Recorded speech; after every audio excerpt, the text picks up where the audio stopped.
Penarikan pasukan Rusia dari Kherson mau tidak mau memicu keretakan ideologis antara tokoh pro-perang dan Presiden Rusia Vladimir Putin. Seorang ideologis pro-perang Rusia, Alexander Dugin, secara terbuka mengkritik Putin yang dia sebut sebagai otokrat. Ini karena Putin telah gagal menegakkan ideologi Rusia dengan menyerahkan Kherson.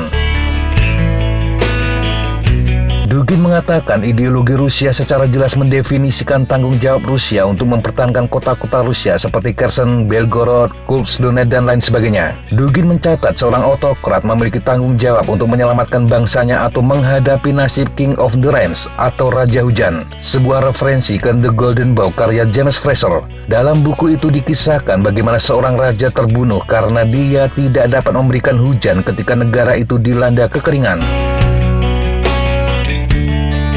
Dugin juga meremehkan peran penasihat Putin dalam kegagalan melindungi dunia Rusia. Dia juga mencatat komandan pasukan Rusia di Ukraina, Jenderal Sergei Surovikin, tidak bertanggung jawab atas keputusan politik terkait penarikan diri dari kota Kherson.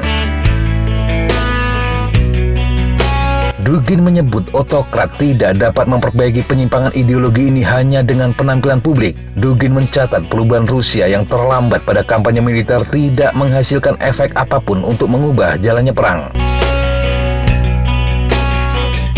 Putin tampaknya harus berjuang keras guna menenangkan konstituen pro-perang yang sangat ideologis. Ini karena ketidakmampuan militernya memberikan tujuan maksimal, yakni menggulingkan pemerintah Ukraina dan merebut seluruh Ukraina. Para tokoh berhaluan nasionalis Putin seperti Vladimir Solovyov semakin menuntut Kremlin dan komando militer yang lebih tinggi untuk berkomitmen penuh pada tujuan mereka di Ukraina. Solovyov bahkan menyerukan mobilisasi penuh dan pemecatan pejabat yang tidak kompeten menyusul penyerahan kota Kherson.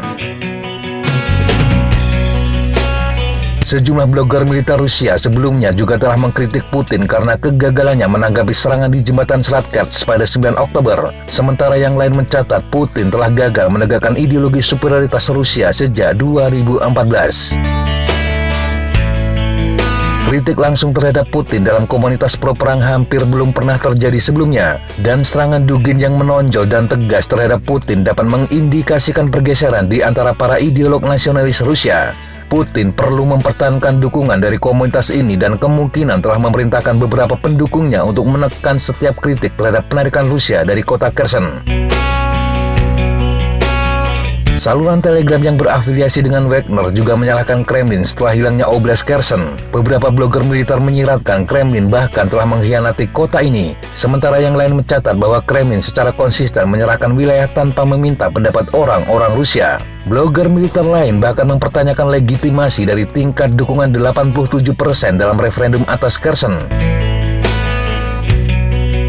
Namun beberapa tokoh penting membela keputusan untuk mundur dari wilayah tersebut. Pemodal grup Wagner Yevgeny Prigozhin dan pemimpin chatnya Ramzan Kadyrov menyebut penarikan sebagai keputusan yang tepat. Dua orang ini sebelumnya dikenal sebagai pengkritik keras terhadap Kementerian Pertahanan dan militer Rusia. Entah terkait atau tidak dengan semakin tajamnya kritik, Vladimir Putin dilaporkan telah mengusulkan perubahan undang-undang yang akan meningkatkan sanksi pada para pengkritik perang. Undang-undang baru akan memungkinkan Moskow untuk mencabut paspor warga non-kelahiran Rusia yang mengkritik perang di Ukraina. Tindakan yang akan dianggap sebagai kejahatan adalah mendiskreditkan tentara Rusia, menyebarkan berita palsu, dan berpartisipasi dalam kegiatan organisasi yang tidak diinginkan. Sebelumnya, Parlemen Rusia juga mengajukan undang-undang yang mengkriminalisasi protes perang Ukraina dan mendiskreditkan tentara Rusia. Mereka yang melanggar aturan diancam hukuman 15 tahun penjara. Secara politik, kehilangan kota Kherson harus diakui memang menjadi kemunduran besar bagi Rusia. Sulit untuk membantah hal tersebut. Dan faktanya, tokoh-tokoh Rusia pun telah mengakuinya. Di Rusia tidak ada yang menyebut langkah ini sebagai sebuah strategi. Baru 6 minggu yang lalu, Putin menandatangani dokumen yang membuat Kherson dan 3 wilayah Ukraina yang diduduki sebagai bagian dari Rusia. Dia juga menjanjikan akan melindungi wilayah tersebut dengan semua kemampuannya. Selain itu, fakta bahwa Kherson adalah satu-satunya ibu kota regional yang telah direbut Rusia sejak invasi Februari. Kehilangan kota ini pasti akan dilihat sebagai kerugian memalukan lainnya. Pada bulan Mei, selama perjalanan ke Kherson, Andriy Turchak, pejabat tinggi di partai politik yang dikendalikan Kremlin Rusia Bersatu, menyatakan kota itu akan selamanya menjadi bagian dari Rusia. Rusia ada di sini selamanya, seharusnya tidak ada keraguan tentang itu, katanya. Mark Cancian, seorang analis militer di Pusat Studi Strategis dan Internasional di Washington, mengatakan secara politis kemunduran dari Kherson adalah berita buruk bagi Rusia karena Putin menyerahkan sebuah provinsi yang dia coba lepaskan dari Ukraina. Tetapi secara militer, keputusan ini sangat masuk akal. Pasukan Rusia di tepi barat Dnipro sangat rentan. Menarik mereka ke tepi timur sungai akan membuat mereka aman. Selain itu juga akan membebaskan beberapa pasukan untuk memperkuat barisan di tempat lain. Bahkan dari sisi kebijakan militer, mundur dari Kherson diyakini sudah ada sejak lama. Tetapi ada keengganan politik di Rusia untuk melakukannya, karena bagaimanapun akan sangat sulit memoles kemunduran itu sebagai bukan sebuah kekalahan. Tetapi kini kebutuhan militer tampaknya telah memenangkan argumen.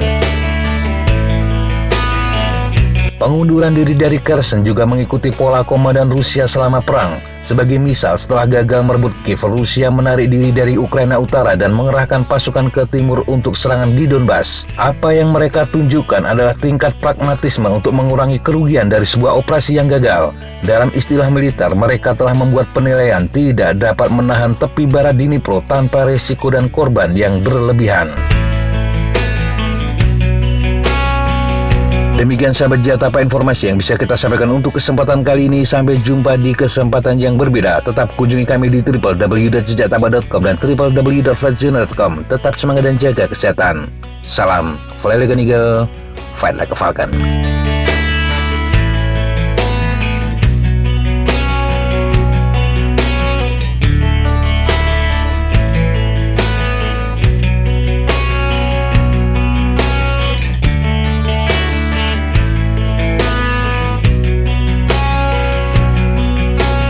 Like that's all I'm going to take today. Okay, sir. Thanks for coming. Have a good flight. Hey, thank you guys. Appreciate it.